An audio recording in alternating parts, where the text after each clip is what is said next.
हमारी लीडरशिप ने prime minister के सामने वाजिया कर दिया कि हमारी जो स्टेटस जो 5 अगस्त से पहले था जम्मू कश्मीर का, वो स्टेटस हमें वापस दिया जाए। डीडीसी का इलेक्शन हुआ, इलेक्शन के बाद क्या कुछ चेंज हुआ, क्या कुछ बदला? सरकार ने बड़े बड़े वादे किए। सरकार ने कहा कि हम इनको प्रोटोकॉल देंगे। हम डीडीसी जो अभी हैं वो किस तरीके से मैं समझता हूँ कि वो डीडीसी कम है, बल्कि वो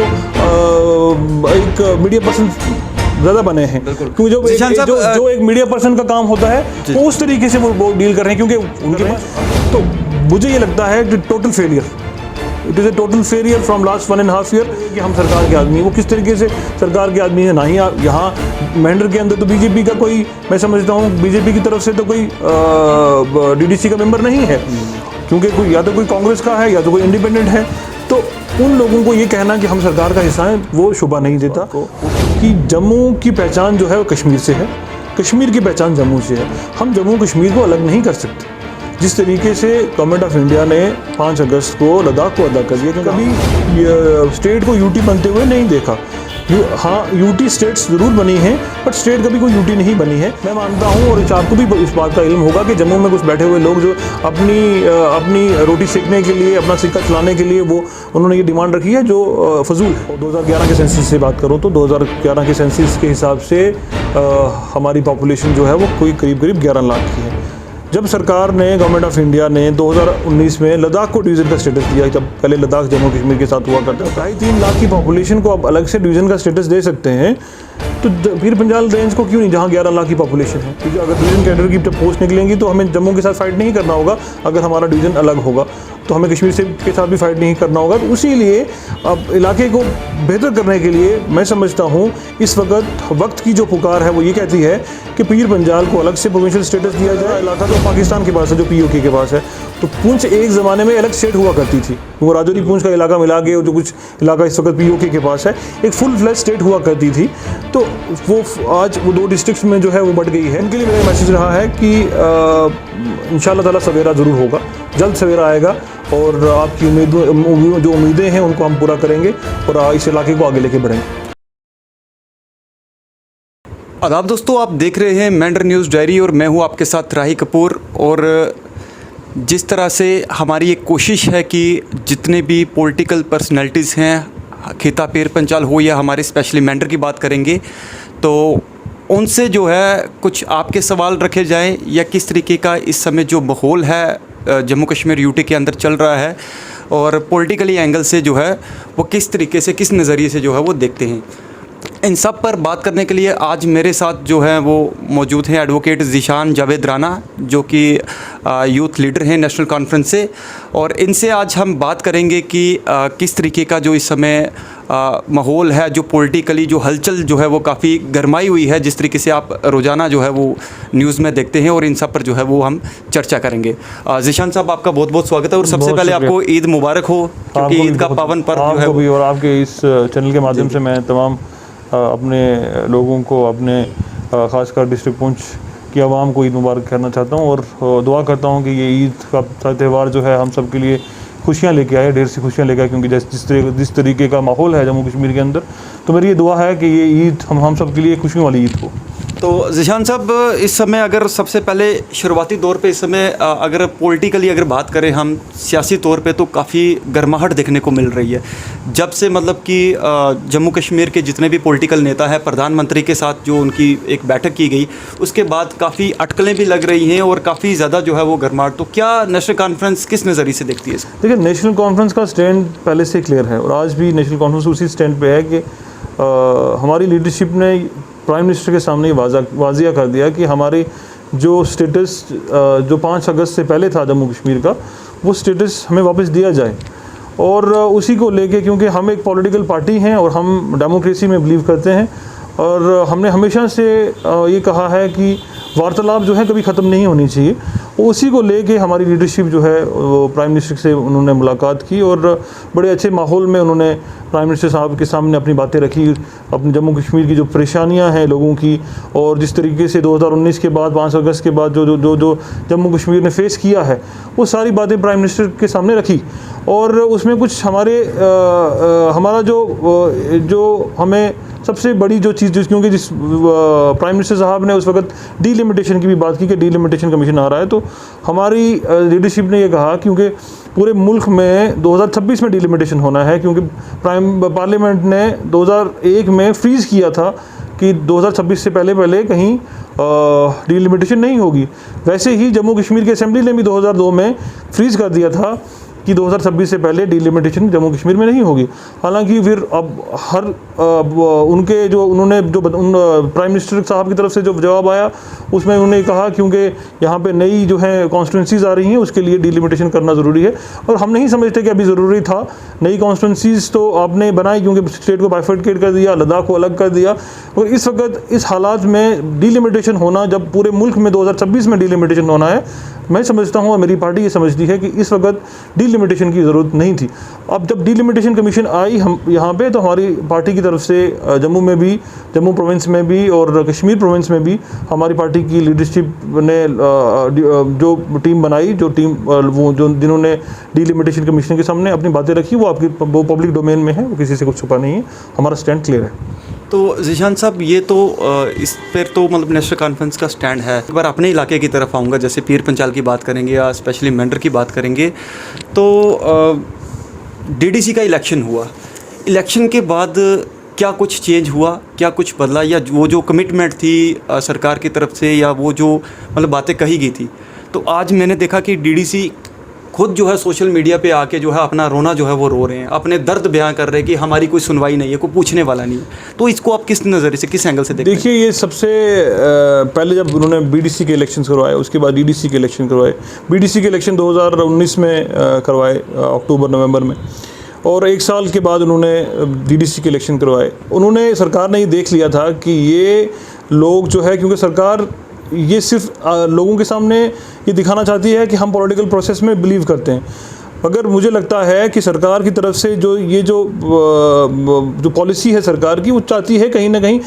जम्मू कश्मीर की आवाम जो है डेमोक्रेटिक सेटअप से दूर रहे। वो इसलिए क्योंकि यहाँ पे आप देख सकते हैं 2.5 साल से, पिछले 3 साल से असेंबली वजूद में नहीं है, और जब तक असेंबली इलेक्टेड रिप्रेजेंटेटिव्स नहीं होंगे, इलाके का कोई नुमाइंदा नहीं होगा जो असेंबली में जाके आपकी बात कर सके, अपनी बात रख सके, तब तक मेरा ये मानना है कि इलाके की डेवलपमेंट, तरक्की नहीं हो सकती। जहाँ तक बीडीसी और डीडीसी की बात है, सरकार ने बड़े बड़े वादे किए। सरकार ने कहा कि हम इनको प्रोटोकॉल देंगे, हम इनको फंड्स देंगे जिससे ये इलाके की बेहतरी कर सकें। आपके सामने है कि यहाँ डीडीसी जो अभी हैं वो किस तरीके से, मैं समझता हूँ कि वो डीडीसी कम है, बल्कि वो एक मीडिया पर्सन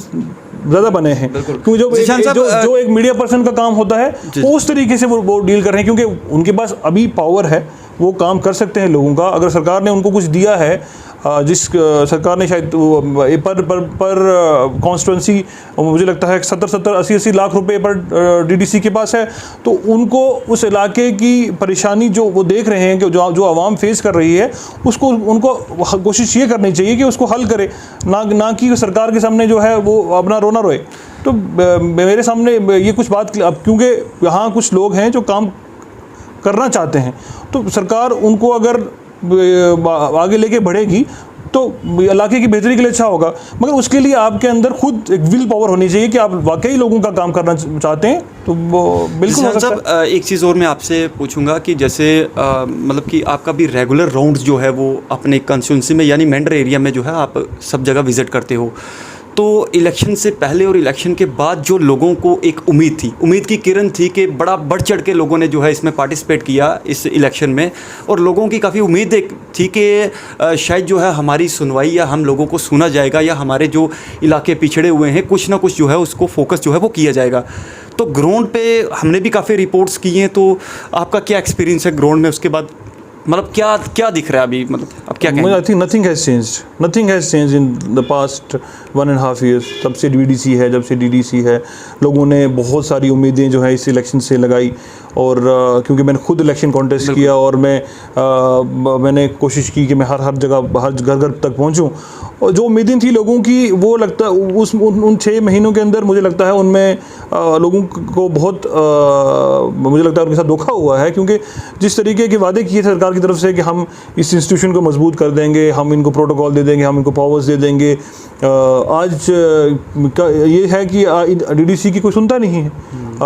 जो एम्प्लॉयज़ हैं, गवर्नमेंट ऑफिशियल्स हैं, वो उनकी सुनते नहीं हैं, मौके पे काम नहीं है। लिफ्ट स्कीम्स देखिए, पानी का क्या हाल है, सड़कों का हाल देख लीजिए क्या है, बिजली की हालत देख लीजिए क्या है, बाकी डिपार्टमेंट्स देख लीजिए वो किस तरीके से फंक्शन कर रहे हैं। तो मुझे ये लगता है कि टोटल फेलियर,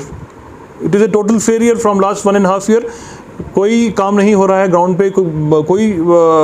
इम्प्रूवमेंट नहीं है। हाँ, कि जो स्कीम्स पहले से अप्रूव की थी सरकार ने, उस पर ही धीमी गति से काम चल रहा है। तो जो क्योंकि ऑलरेडी कुछ PMGSY में कुछ रोड्स हैं, कुछ नाबार्ड में जो लिफ्ट स्कीम्स हैं पानी की, उन पे काम चल रहा है, बट वो धीमी गति से चल रहा है। जैसे हमारा एक बड़ा प्रोजेक्ट है एकलव्य मॉडल स्कूल, जो राणा साहब ने 2017 में 18 में यहाँ पे लाया, 17 में। तो आज 4 साल होने को आए हैं, वो भी तक लटका हुआ है। बच्चों का कितना नुकसान हो रहा है। हमारी यूनिवर्सिटी जब 3 साल हो गए उसको, अभी तक उस पर एक पत्थर नहीं सरकार लगवा पाई। तो ये काम इन लोगों का है जो आज अवाम के नुमाइंदे हैं।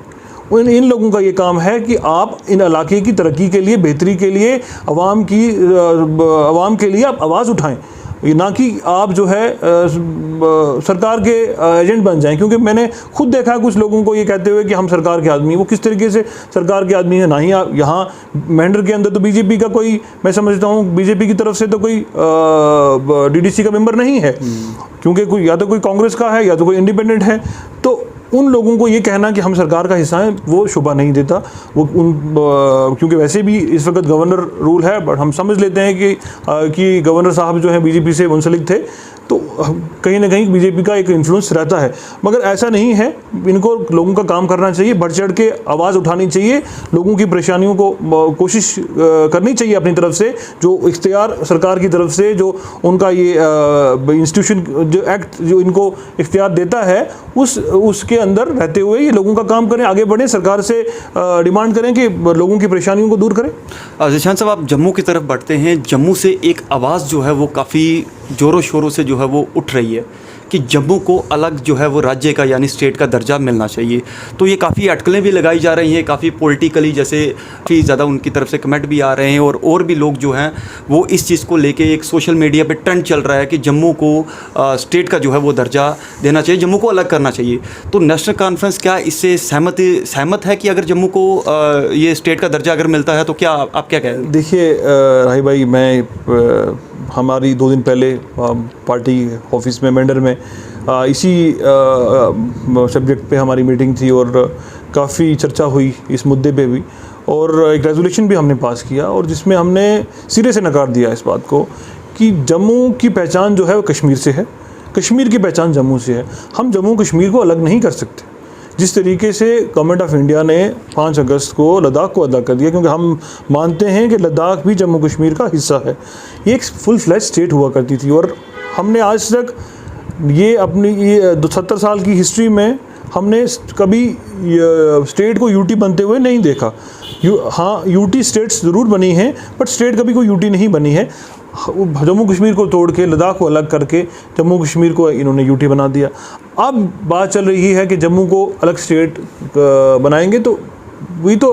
क्वेश्चन ही नहीं होता है कि जम्मू कश्मीर नेशनल कॉन्फ्रेंस ने हमेशा से कोशिश की है कि हम सारे खित्तों को, सारे चाहे वो पीर पंजाल हो, चाहे वो चिनाब वैली हो, चाहे वो जम्मू का इलाका हो, चाहे कश्मीर में जितने भी डिस्ट्रिक्ट हैं, हम सब इलाके को साथ में लेके चलें। और जम्मू को अलग स्टेट का दर्जा देना, तो ये तो हमें कभी भी कबूल नहीं होगा। हम समझते हैं कि जम्मू कश्मीर जो है, यूनाइटेड जम्मू कश्मीर रहना चाहिए, क्योंकि एक दूसरे के साथ हमारा मिलना, बैठना, उठना और इलाके की तरक्की के लिए, जम्मू कश्मीर को इकनॉमिकली इम्प्रूव करने के लिए कश्मीर का जम्मू के साथ होना ज़रूरी है, और जम्मू का भी कश्मीर के साथ होना ज़रूरी है, तभी ये इलाका जो है आगे बढ़ पाएगा। तो हमने इस डिमांड को सिरे से नकार दिया है, और ऐसी डिमांड्स जो है, मैं मानता हूँ और आपको भी इस बात का इल्म होगा कि जम्मू में कुछ बैठे हुए लोग जो अपनी रोटी सेकने के लिए, अपना सिक्का चलाने के लिए वो उन्होंने ये डिमांड रखी है जो फजूल है। तो पब्लिकली मतलब इस पे क्या रिएक्शन है लोगों का? जैसे आपके साथ भी मतलब कि काफ़ी लोग जो जब इस तरीके की बात सामने आती है जी, जी। कि जम्मू को अलग किया जाए, क्योंकि यही बात कही जाती है, नहीं जी हमारे साथ इनजस्टिस होता है, हमारा जो है हक जो है वो कश्मीर वाले खा जाते हैं, इस तरीके की अटकलें जो हैं वो मतलब कि ऐसी बातें करके तो कह रहे हैं नहीं जी जम्मू अलग होना चाहिए। तो पब्लिकली पब्लिक का क्या रिएक्शन है? जैसे आप भी पब्लिक के बीच जाते हैं तो क्या मतलब लोगों का क्या? पब्लिक का रिएक्शन क्लियर है। पब्लिक महाराजा साहब ने ये जम्मू कश्मीर एक प्रिंसली स्टेट हुआ करती थी और उसके बाद शेर कश्मीर का एक बहुत बड़ा रोल रहा कि जम्मू कश्मीर को हिंदुस्तान के साथ जब हमारा access instrument of accession sign हुआ तो हमारी पार्टी लीडरशिप का शेर कश्मीर का बहुत बड़ा एक रोल था और हमेशा से कोशिश की कि हम सभी खित्तों को साथ में लेके चलें। पब्लिक अभी जो है वो चाहती है कि हालांकि ठीक है हम समझते हैं कहीं ना कहीं एक ऐसा स्टेज भी बीच में आया कि जहां लोगों को ये लगा कि शायद जम्मू के साथ नाइंसाफ़ी हो रही है किसी हद तक, बट उसके लिए हमें मेरिट में लड़ना होगा क्योंकि जब मेरिट निकलता है, जब पोस्ट स्टेट कैडर की निकलती है तो उसमें हमारे बच्चों को फाइट करनी होगी, हमारे भाइयों को बहनों को फाइट करनी होगी। ऐसा नहीं है, मैं समझता हूँ कि उस तरीके से तो अगर देखा जाए तो पीर पंजाल के साथ ज़्यादा इंजस्टिस हुई है। पीर पंजाल की नुमाइंदगी देख लीजिए आप देख लीजिए अब सरकार की जो लिस्ट है, अब कितने लोग जो हैं हमारे केएस हैं, कितने लोग हमारे IPS हैं, IAS हैं। हालांकि उस जो एक नंबर होना चाहिए था वो नंबर नहीं है, पर फिर भी हम लोग फाइट कर रहे हैं। उसी लिए जो है मैं समझता हूँ कि सरकार की तरफ से, लोगों की तरफ से ये जो डिमांड उठ रही है जम्मू का कोई कश्मीर के बिना वजूद नहीं है। जम्मू अलग हो जाएगा तो जम्मू को कोई पूछेगा नहीं, क्योंकि आज देखें कि जिस तरीके से सरकार ने लैंड जो राइट्स जो यहाँ के जम्मू कश्मीर के जो निवासी थे उनके लिए प्रोटेक्ट किए हुए थे और यहाँ के जॉब्स राइट्स जो है लोगों के लिए प्रोटेक्ट किए हुए थे, आज सरकार ने उनको आहिस्ता आहिस्ता इरोड कर रहे हैं। उनका इरोड हो रहा है कि बाहर से कोई भी आ सकता है और अपना यहाँ हक जता सकता है, ज़मीन खरीद सकता है, जॉब ले सकता है। हालांकि उसमें थोड़ा सा अमेंडमेंट लाया कि 7 साल का टाइम फ्रेम दिया है कि 7 साल आपको यहाँ रहना है या स्कूलिंग करनी है या पढ़ना है उस लिहाज से, मगर सरकार की तरफ से धीरे धीरे उसमें मैं समझता हूँ मुदाखलत हो रही है और कहीं ना कहीं ये जम्मू को इफेक्ट कर रहा है, क्योंकि बाहर से जब भी कोई लोग आएंगे वो जम्मू में इजीली जो है एस्टेब्लिश करेंगे अपने आप को और वो आगे बढ़ेंगे और जम्मू का नुकसान है। ओवरऑल देखा जाए तो जम्मू को अलग स्टेट बनना एक बहुत बड़ा नुकसान होगा। मतलब नेशनल कॉन्फ्रेंस जो है वो इसके पक्ष में नहीं है। नेशनल कॉन्फ्रेंस जम्मू को अलग स्टेट बनते हुए नहीं देख सकती है। नेशनल कॉन्फ्रेंस चाहती है कि जम्मू कश्मीर एक यूनाइटेड जम्मू कश्मीर रहे, जिस तरीके का जम्मू कश्मीर इससे पहले का था। ठीक है जीशान साहब, आप खिता पीर पंजाल की तरफ आते हैं तो आपकी स्टेटमेंट में भी हमने सुना या एक प्रेस नोट भी जो प्रोविंशनल जो है वो दर्जा इसको जो है खिता पीर पंजाल को देना चाहिए, उसको लेके आपने आवाज़ उठाई है, तो क्या मतलब कि क्या कंसेप्ट है, आप कैसे मतलब? देखिए राही भाई, एक बात तो मैं आपको और आपकी चैनल के माध्यम से अपने आवाम को बताना चाहता हूँ कि जम्मू कश्मीर एक बहुत बड़ा इलाका है और इसमें जहाँ पीर पंजाल की बात करें तो करीब 11 लाख की पॉपुलेशन है हमारी, और 2011 के सेंसस से बात करूँ तो 2011 के सेंसस के हिसाब से हमारी पॉपुलेशन जो है वो कोई करीब 11 लाख की है। जब सरकार ने, गवर्नमेंट ऑफ इंडिया ने 2019 में लद्दाख को डिवीज़न का स्टेटस दिया, जब पहले लद्दाख जम्मू कश्मीर के साथ हुआ करता था, तो लद्दाख की पॉपुलेशन आपको भी पता है कि 3 लाख से ऊपर नहीं है, 2.5-3 लाख की पॉपुलेशन है। जब 2.5-3 लाख की पॉपुलेशन को आप अलग से डिवीज़न का स्टेटस दे सकते हैं तो पीर पंजाल रेंज को क्यों नहीं, जहाँ 11 लाख की पॉपुलेशन है। हमारे यहाँ इस इलाके को बेहतर करने के लिए हम चाहते हैं कि यहाँ पे अलग से प्रोविंशियल स्टेटस हमारे इलाकों को मिले, और उसके बाद हमने पार्लियामेंट्री सीट के लिए भी डिमांड की है कि 11 लाख की पॉपुलेशन है, एक बड़ी पॉपुलेशन है, यहाँ लोगों की उम्मीदें हैं, यहाँ इस इलाके को बेहतर करने के लिए, यहाँ पे टूरिज्म का स्कोप बढ़ाने के लिए, यहाँ पे एम्प्लॉयमेंट बढ़ाने के लिए जो डिवीज़न कैडर की पोस्ट निकलती हैं उनमें हमारे बच्चे जो है अगर डिवीज़न कैडर की जब पोस्ट निकलेंगी तो हमें जम्मू के साथ फाइट नहीं करना होगा। अगर हमारा डिवीज़न अलग होगा तो हमें कश्मीर से के साथ भी फाइट नहीं करना होगा। तो उसी लिए अब इलाके को बेहतर करने के लिए मैं समझता हूँ इस वक्त की जो पुकार है वो ये कहती है कि पीर पंजाल को अलग से प्रोविंशियल स्टेटस दिया जाए, क्योंकि हमारा आधे से ज़्यादा इलाका तो पाकिस्तान के पास है, जो POK के पास है। तो पूंछ एक ज़माने में अलग स्टेट हुआ करती थी, वो राजौरी पूंछ का इलाका मिला के जो कुछ इलाका इस वक्त POK के पास है, एक फुल फ्लैश स्टेट हुआ करती थी। तो वो आज वो 2 डिस्ट्रिक्ट्स में जो है वो बढ़ गई है। तो इसको देखते हुए, इसको मद्देनज़र रखते हुए हमारी ये डिमांड है कि जम्मू पीर पंजाल रेंज को, पीर पंजाल में जो 2 डिस्ट्रिक्ट्स आते हैं, चाहे वो राजौरी है, पुंछ है, 11 लाख की पॉपुलेशन है, इनको फुल फ्लैज एक डिवीज़न का स्टेटस दिया जाए। और हमारी सरकार, उमर साहब ने जब 2019 में ये वाज़ह किया था कि अगर जब भी जम्मू कश्मीर में नेशनल कॉन्फ्रेंस की सरकार बनेगी तो वो पीर पंजाल और चिनाब वैली को डिवीज़न का स्टेटस देगी।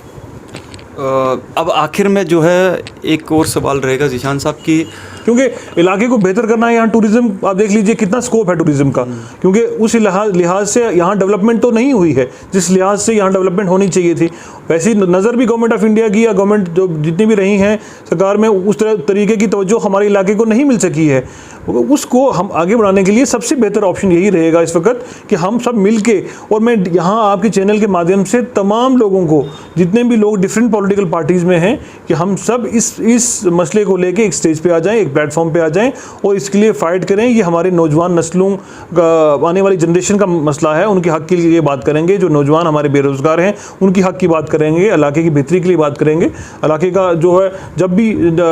भी नई हमें डिवीज़न मिलती है तो आप खुद ही देख लीजिए यहाँ पे स्कोप कितना बढ़ जाएगा इस इलाके का। तो ज़ीशान साहब आखिर में एक सवाल कि मेंढर की आवाम के लिए ख़ास तौर पर क्या मैसेज रहेगा, अभी जो माहौल इस समय चल रहा है, लोगों के लिए आपकी तरफ से क्या? मैं लोगों को, क्योंकि मेरे मेंढर की आवाम मेरे दिल के बहुत करीब है, और लोगों के लिए मैं यही अब मैसेज देना चाहता हूँ कि नेशनल कॉन्फ्रेंस की लीडरशिप जावेद राना साहब के ज़ेर क़यादत जो है, हम लोग सब मिल के काम कर रहे हैं और इंशाअल्लाह ताला लोगों के बीच में रहेंगे, लोगों के लिए काम करेंगे। हालांकि मुश्किल दौर था सबके लिए, 2019 के बाद सबके लिए मुश्किल दौर था, पॉलिटिकल लोगों के लिए भी था, जो लोग पॉलिटिक्स के साथ नहीं भी एफिलेटेड हैं उनके लिए भी मुश्किल दौर था, सबके लिए मुश्किल दौर रहा है। मगर इसको हमारे लोगों ने अच्छे तरीके से इसका सामना किया है। उनके लिए मेरा ये मैसेज रहा है कि इंशाअल्लाह ताला सवेरा ज़रूर होगा, जल्द सवेरा आएगा और आपकी उम्मीदें हैं उनको हम पूरा करेंगे और इस इलाके को आगे लेके बढ़ेंगे। ठीक है, बहुत बहुत शुक्रिया सर हमारे साथ बात करने। बहुत शुक्रिया। ये थे हमारे साथ एडवोकेट ज़ीशान जावेद राना, जिनके साथ आज हमने एक ख़ास बातचीत की। वो चाहे डिलिमिटेशन हो, चाहे जम्मू का जो है वो स्टेट का अलग दर्जे को लेकर जो एक आवाज़ उठाई जा रही थी, और ख़ास तौर पर जो मेन फोकस था इनका वो था खिताए पीर पंचाल को जो प्रोविंशनल जो है वो दर्जा जो है वो स्टेटस दिलाने के लिए जो है इन्होंने ख़ास तौर पर वो बात रखी कि 11 लाख की आबादी है, और जैसे आप लद्दाख को अगर 3 लाख की आबादी वहाँ कर सकते हो तो यहाँ क्यों नहीं कर सकते हो। तो बाकी जो है वो सब आपने सुना कि किस तरीके से अपने मेंढर की इलाके की है, और डीडीसी को लेकर सारे जो है वो सवाल हमने इनसे किए हैं, और उम्मीद करते हैं कि जल्द ही किसी और पर्सनैलिटी के साथ हम नेक्स्ट एपिसोड में जो है वो आपके सामने रूबरू होंगे। मुझे और मेरी टीम को दीजिए इजाज़त। नमस्कार, आदाब, सत श्री अकाल।